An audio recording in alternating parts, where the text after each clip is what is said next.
Aqui é Esse desordem. modelo é sul-americano, o que mantém a violência no México, quantidade de leis na Colômbia, tá? Leniente para o bandido, para o criminoso.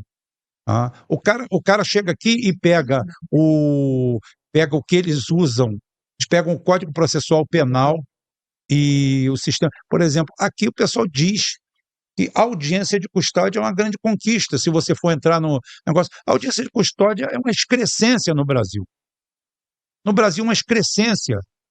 O cara está comparando com a Suíça, com a Suécia, com a Dinamarca, com a França.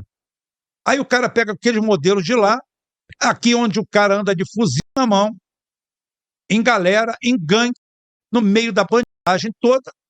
O cara chega aqui e fala que é uma grande. Aí pega um juiz canalha, pega um cara que acabou de matar uma família, e simplesmente o juiz bota o cara na rua.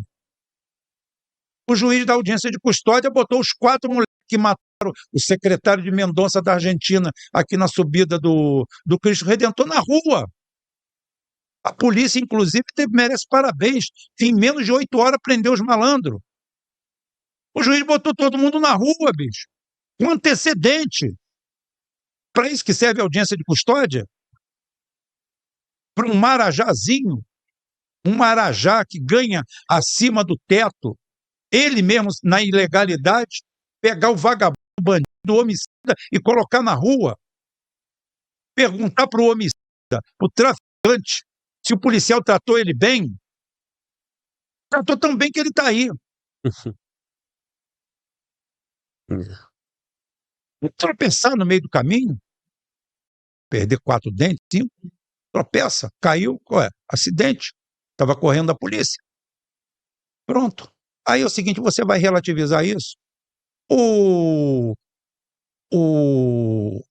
Bukele falou isso.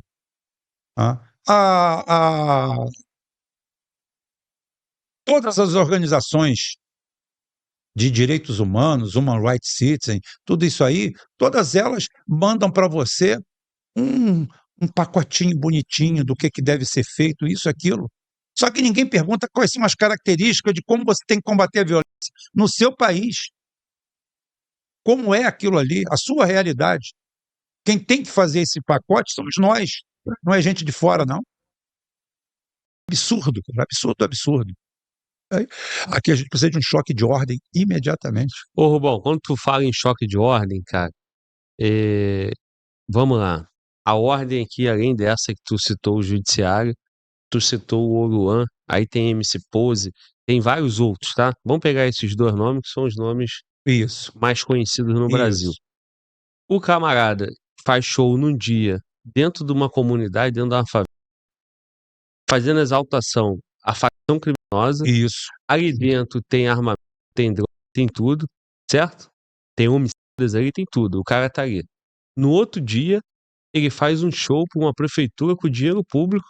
Isso. E tudo isso no Brasil é ok, porra. Ok, é cultura. Okay. É cultura. Aí, cara, você vai passar num concurso, você exige do cara, e tá certo, nada contra isso, uma vida pregressa. Cara, vamos lá, irmão. A tua vida pregressa é importante para você ser servidor público para ganhar 5 mil, 8 mil, 10 mil reais. E a vida pregressa do cara que tá contratando, que você tá contratando, você tá botando dinheiro público nele de números absurdos, milhões e milhões, não tá nem aí. É só cultura? Mas é o que eu falo assim, cara, o Brasil não consegue virar um desenho tão macabro na mão de um só. Não tem só um pincel pintando esse quadro, tá? Nós temos aqui um processo. É importante que a gente não dê certo. É muito importante que o Brasil não dê certo. Se o Brasil der certo, o Brasil se torna uma potência. Quem não quer uma potência abaixo do Equador, sempre, quem nunca quis foi os Estados Unidos. É o nosso grande inimigo. Não os Estados Unidos, o país. Não os Estados Unidos, o povo. Estados Unidos, nação. Estados Unidos, Estado. Tá? O Estado dos Estados Unidos é exatamente isso. Tá? Eles não querem e não aceitam uma potência ao sul do Equador, porque eles consideram isto daqui território de reserva deles. Nós somos uma reserva. Quer seja através de leis, quer seja através de imposição, manipulação, golpes e uma série de situações. É tudo isso que está acontecendo. Tá? Nós não temos efetivamente um elemento nacional agregador em torno disso aí. Nós temos isso daí. Os Estados Unidos, departamento americano, por que é que os Estados Unidos promove cursos para políticos brasileiros, juízes brasileiros lá? Por que é que todos os grandes líderes nacionais hoje são signatários do Consenso de Washington? O Consenso de Washington é um consenso aonde todo mundo vai trabalhar para os Estados Unidos. Nós somos escravos deles. Nós estamos abaixo deles. Nós temos que mantê-los. É isso que é o Consenso de Washington traduzido. Aí você vê Fernando Henrique Cardoso, você vê Lula, você vê Ciro Gomes, todo mundo nesse Consenso de Washington. Então é o seguinte, aqui a situação é um circo, a oposição é uma farsa e a terceira via também está no mesmo nível. Cara, isso daqui, a única coisa que começa a causar realmente algum tipo de reação é a indignação, não é o ódio. Você não tem que ter ódio, você não tem que partir para briga, é indignação. Indignação. É você passar a se indignar. E a prova foi nessa história aí que o Nicolas navegou muito bem, ótimo, é a indignação. Quando você indigna a população, quando o cara se sente indignado, assim, eu não aguento mais. Eu não aguento mais motoqueiro na rua. Tá? Eu não aguento mais esse estado de coisa, eu não aguento mais ver barricada, eu não aguento mais traficante fazendo o que bem entende, eu não aguento mais juiz querer mandar em tudo quanto é lugar. Juiz é soberano nos autos, saiu dali não é nada, é um funcionário público. Aqui o cara é autoridade, dá carteirada, faz, manda, diz, acontece. Outro dia 2 juízas perderam o voo, porque são 2 antas, erraram o aeroporto. Entraram na justiça, tiraram 70 mil das empresas de aviação. Calma aí, deixa eu ver se eu entendi. 2 juízas perderam o voo porque errou o aeroporto. Isso. E ganhou 70 mil. 70 mil. Aí tu chamou ela de anta. Ela vai ganhar quantos mil seu? Meu não vai ganhar nada. Não tem nada pra pagar, Não tem nada para perder. Vai ganhar outro anta. Dane-se. Ó, aqui esse anta, não sei de Fala Globo, né? Porque não tem nada a ver com isso, né? E afinal, eu até acho que a juíza tá certa. Tem que ser anta para errar o aeroporto. Só tem que ser canalha para dar ganho de causa para ela. Agora é o seguinte, você sabe que um dos motivos que as empresas brasileiras de aviação não se aguentam, não se sustentam? Uma delas é a indústria do processo. Aqui o brasileiro, principalmente de classe média, ele vive com a palavra processo na boca. Qualquer coisa ele quer processar. Ele vai lá e dá golpe, processa. Ele inventa, ele viaja junto e eu roubo tua mala, você rouba a minha e depois eu vou lá e processo a empresa para ganhar dinheiro. É o lugar onde mais se processa a empresa aérea no mundo.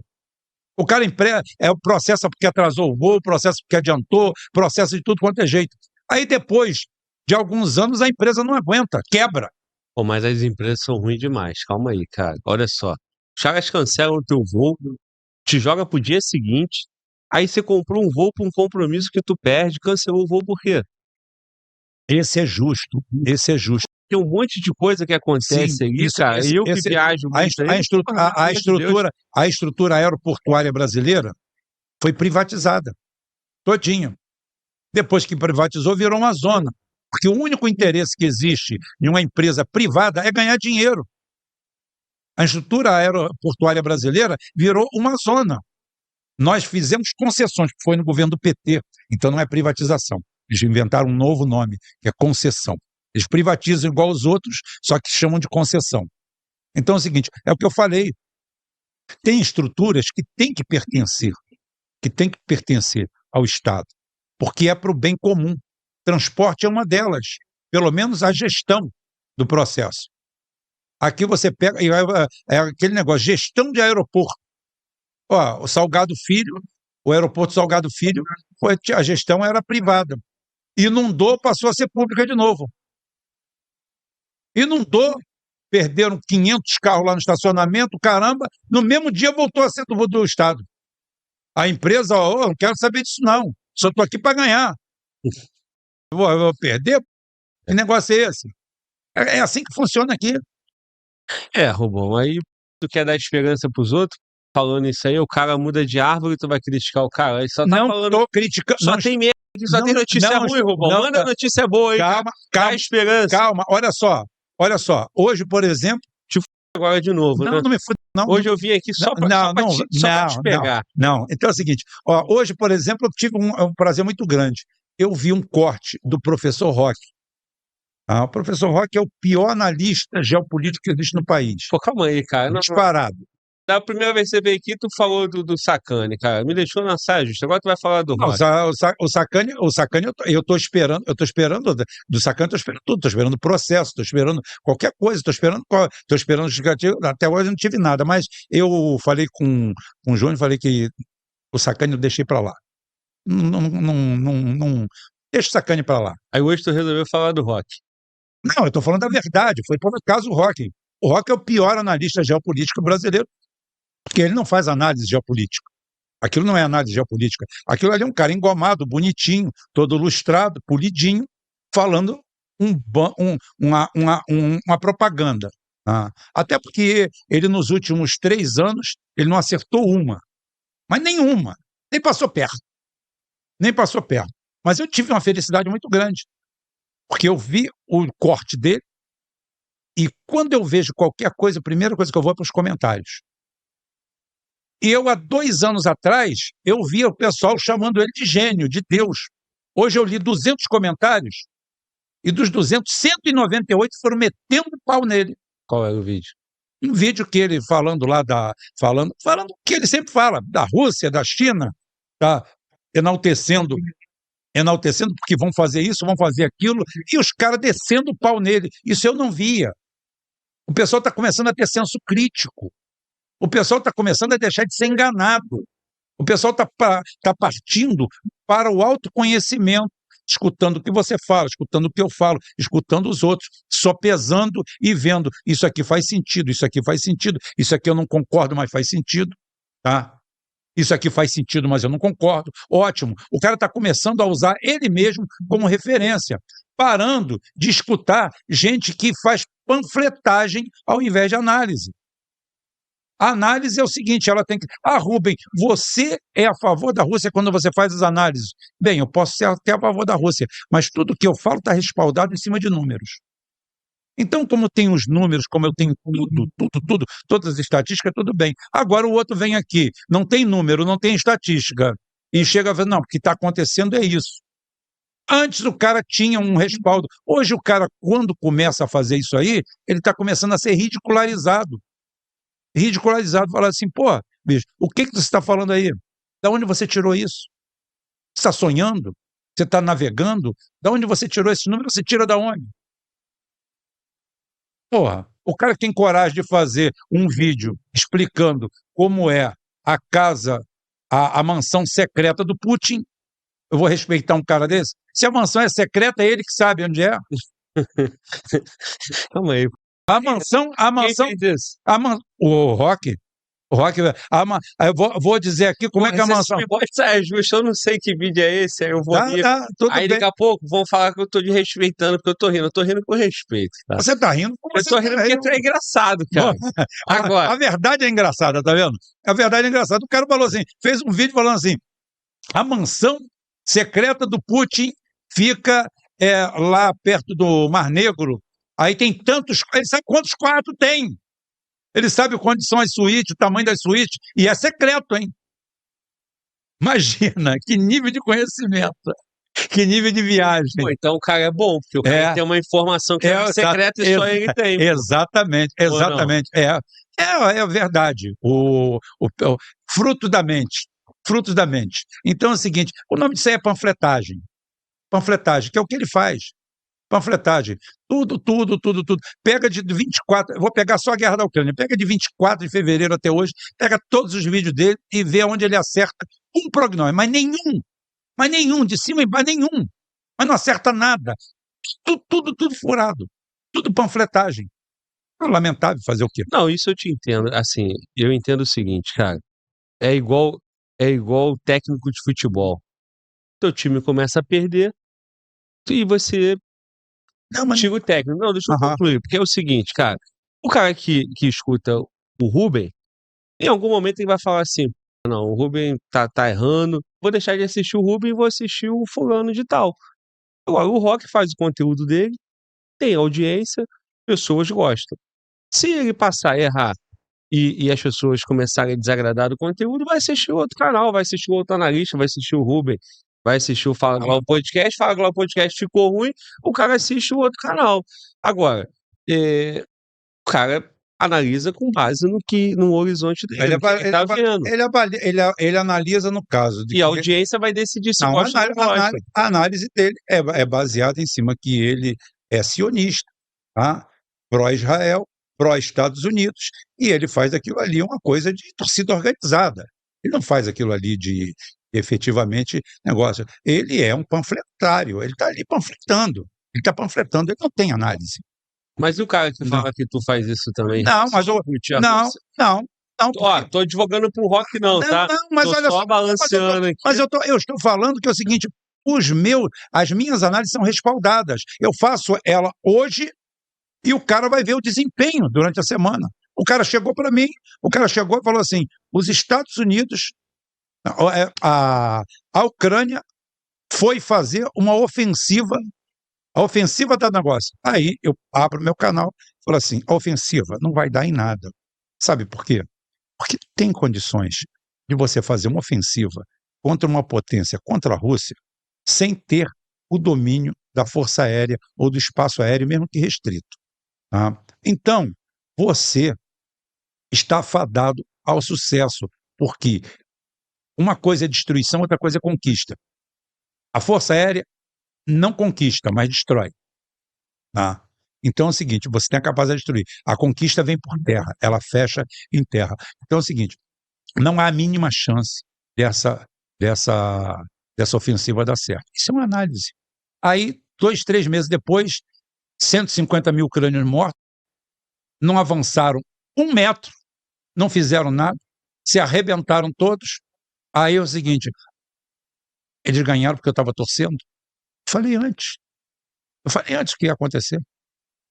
Falei antes o que ia acontecer. Aí o cara, não, porque é o seguinte, porque essa daí é uma técnica invencível, porque agora os ucranianos estão muito bem, porque agora eles têm o sistema Patriot, e agora eles têm isso, tem aquilo. Eu falei, o sistema Patriot é falho, sempre foi fraco, sempre foi ruim, sempre teve um índice de acerto baixíssimo, e não vai mudar agora.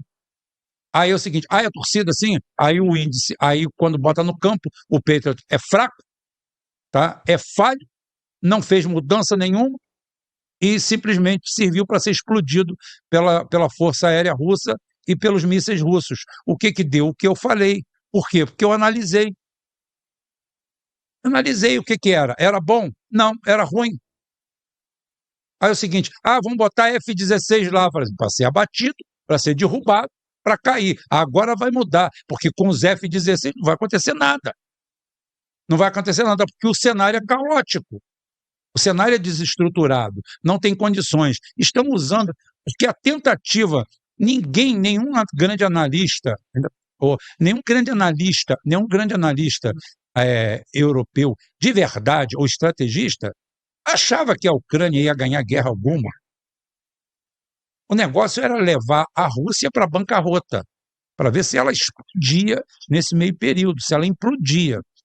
É isso que eles quiseram. Tem 27 mil sanções. 27 mil sanções. 27 mil sanções, aí o Trump tem coragem de falar assim, não, porque qualquer coisa eu sanciono mais a Rússia. O que é mais sanção para a Rússia? Se acostumou, né? Já Se tem. ajustou. Aí tem o seguinte, o que vai acontecer com essa... Sabe o que a sanção está fazendo? Está tendo efeito reverso. Está obrigando os países a se virarem. É a mesma coisa que jogar a vaca no precipício.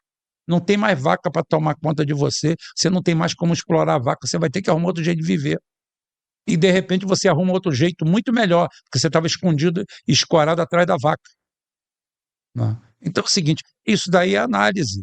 Estou fazendo análise. E outra coisa, eu estou fazendo análise de quem eu acompanho há muito tempo e digo há muito tempo, vocês vão ser engolidos pelo Oriente. Estou falando isso há mais de 10 anos. Não tem de hoje, não. Outro dia eu fiz questão de botar um vídeo meu de 7 anos atrás, que era só áudio, está na internet, está lá, eu botei dizendo para todo mundo qual era a farsa de esquerda e direita. Parecia que não tinha 7 anos, que tinha 7 minutos que eu tinha gravado o áudio, que era a mesma coisa que eu falo hoje. A mesma coisa lá atrás, porque eu pesquei lá atrás. Os Estados Unidos, quando entrou nessa catarse de simplesmente... Quando entrou o século XXI, 2000 para cá, o padrão ideal do americano, eu cheguei a ler alguma revista, era o seguinte, o americano achava que ia trabalhar 10 minutos por dia em frente ao computador, comprando e vendendo as ações, ganhando $500 e voltando para casa.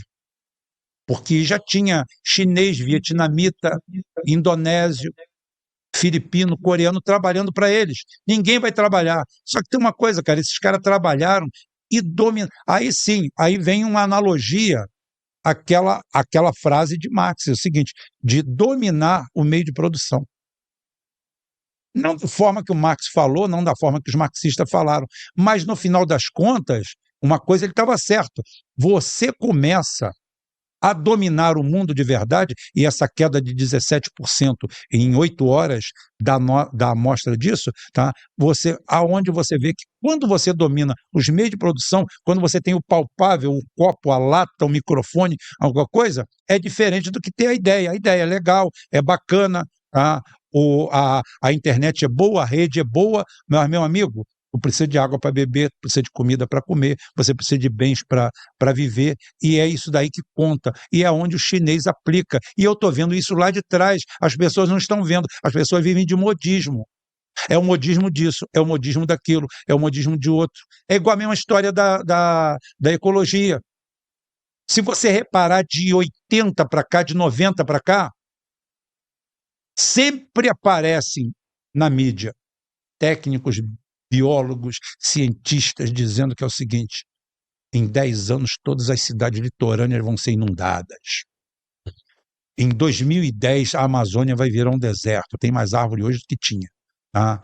Em 2000, é sempre assim, para 10 anos, a previsão é para 10 anos. E daqui a pouquinho eles empurram outra, já esquecendo daquela.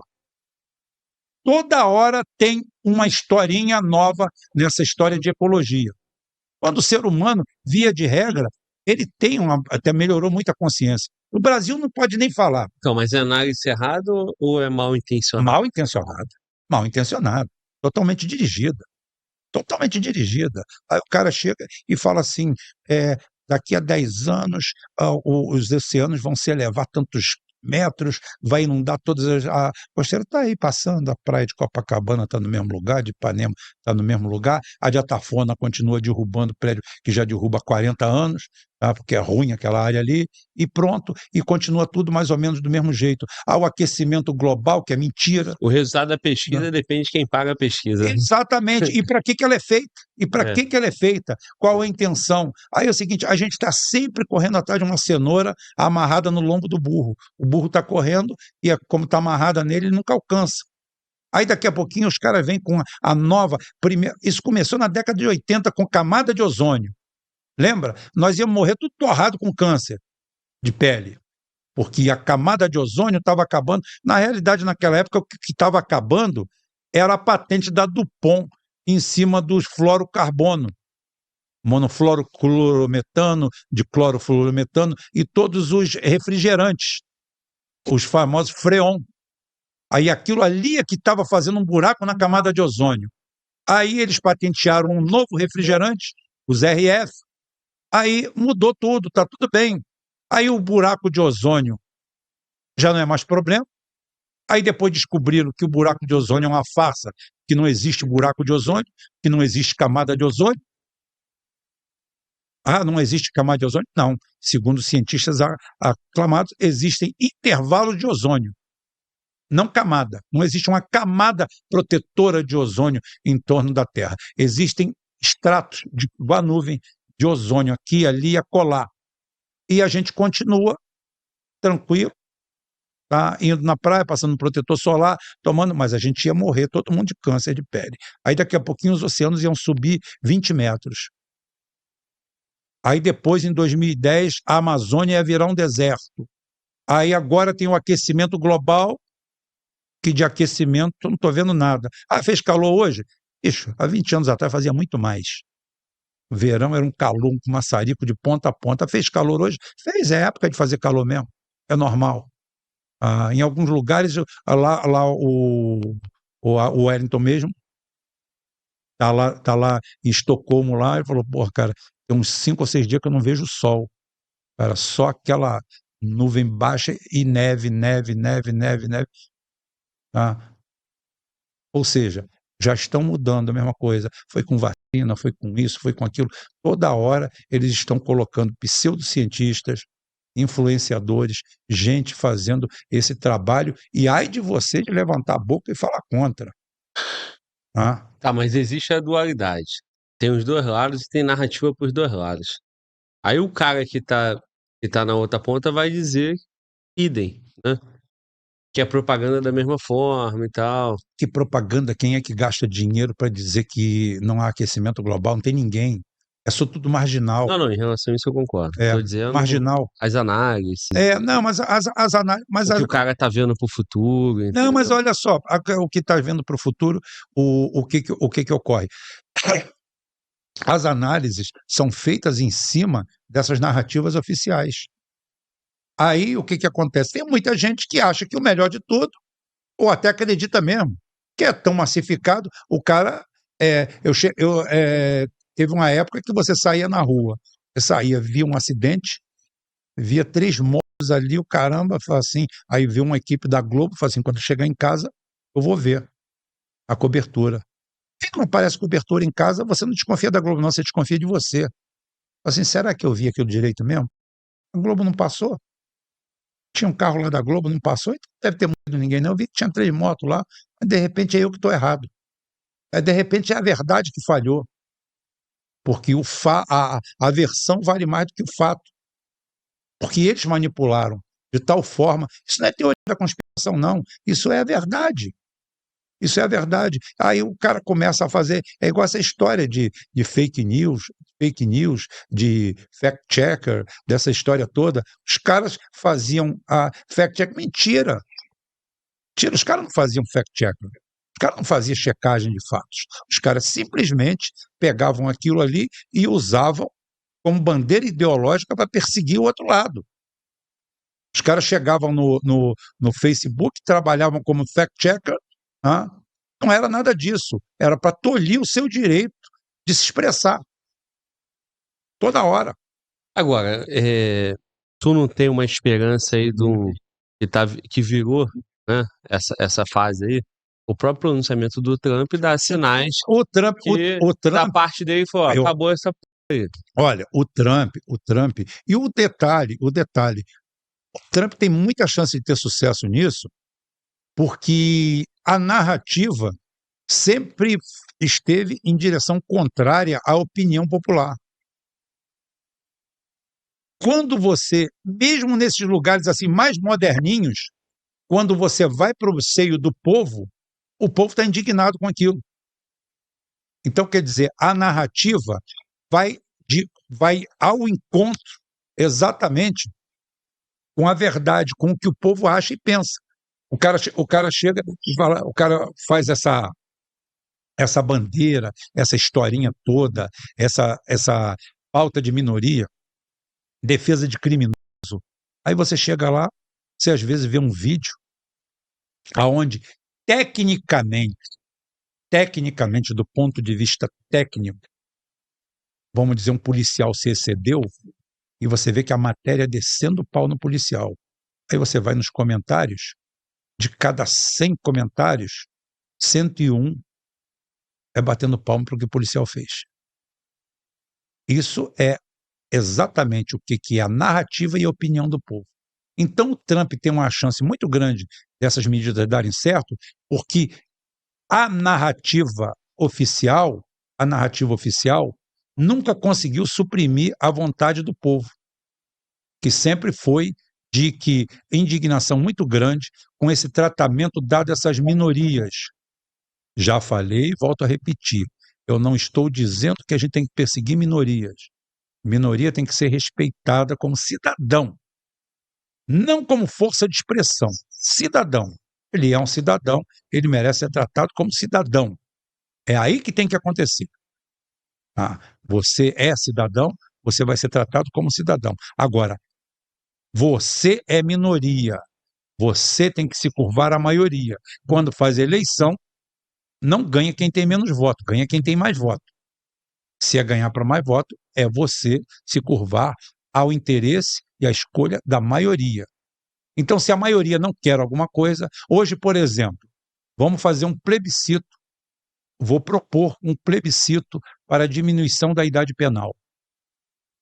Bem, eu sei de cara que eu ganho com 80%.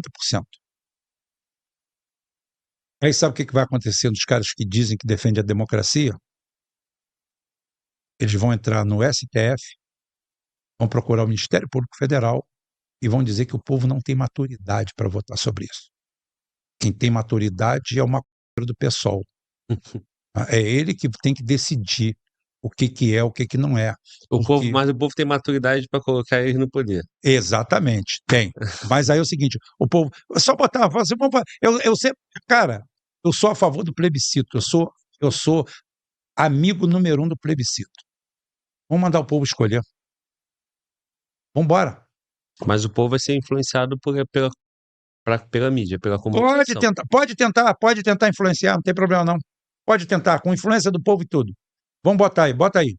Aí você vai ver aqueles artistazinhos da Globo, com aquela conversinha, que são formados, alguns muito ruins, né? Mas pelo menos são formados em arte dramática, tentando manipular. Aí vão pegar casos isolados para tentar justificar o injustificável, vão fazer aquela choradeira, aquela história toda, e vão tentar comover, mas mesmo assim não consegue.